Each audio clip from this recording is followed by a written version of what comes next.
எங்கள் வீட்டுக்காரர் காலையிலே வாழை தோட்டத்துக்கு தண்ணி கட்ட வந்துட்டார்.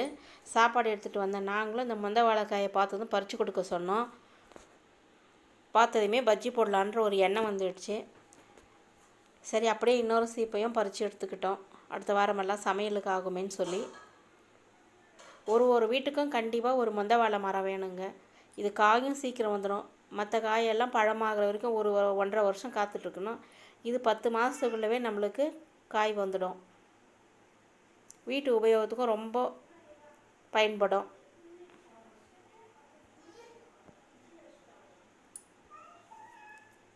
இப்போ பாருங்கள், கொஞ்சத்தை பஜ்ஜி போடவும், கொஞ்சத்தை அடுத்த வாரம் சமையலுக்கும் எடுத்துக்கிட்டோம். வாங்க பஜ்ஜி போட போகலாம்.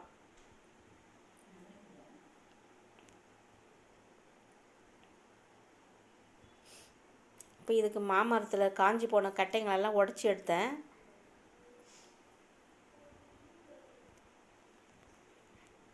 இப்போ அடுப்பை பற்ற வச்சுட்டு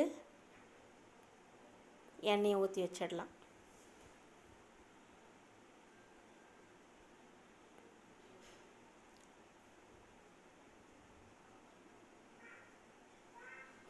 எண்ணெய் காயிட்டோம். அதுக்குள்ளே நம்ம வாழைக்காயை தோல் எடுத்துகிட்டு சீவலில் சீவி எடுத்துகிட்டு வந்துடலாம்.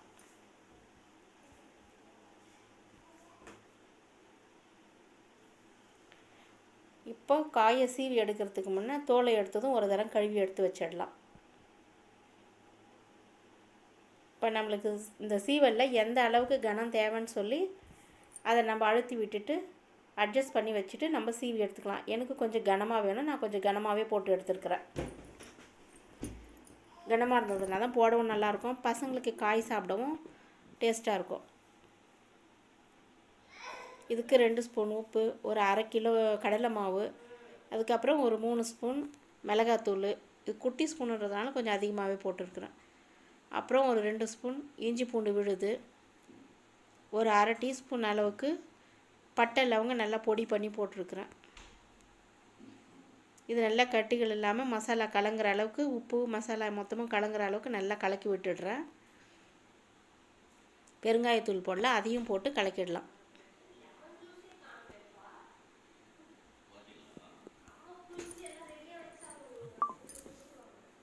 இப்போ எண்ணெயை காஞ்சிடுச்சு, எண்ணெயில் போட்டு எடுத்துடலாம். இப்போ இதை நம்ம செஞ்சு கொடுக்கும்போது நம்மளுக்கும் ஒரு சந்தோஷம். பசங்களுக்கு நம்ம கையால் செஞ்சு கொடுக்குறோம், கடையில் எதையும் வாங்கி கொடுக்காம ஆரோக்கியமான உணவாக கொடுக்குறோன்றது. அவங்களுக்கும் நம்ம கேட்டதும் செஞ்சு கொடுத்தாங்களேன்றது சந்தோஷம்.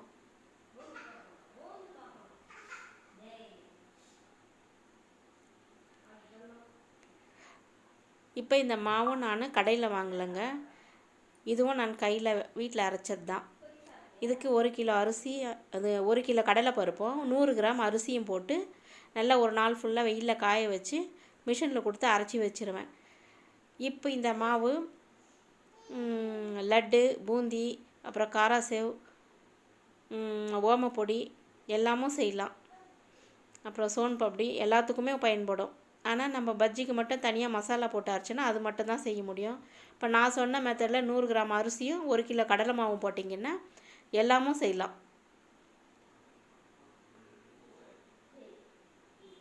இப்போ பாருங்கள், இது புசு புசுன்னு நல்லா வந்துருக்குது. இதுக்கு நான் சோடா உப்பு கூட போடலை. முடிஞ்ச அளவுக்கு சோடா போடாமவே செஞ்சு கொடுங்க. இந்த எண்ணெயும் நம்ம வீட்டில் ஆடின எண்ணெய், கடலை எண்ணெய்.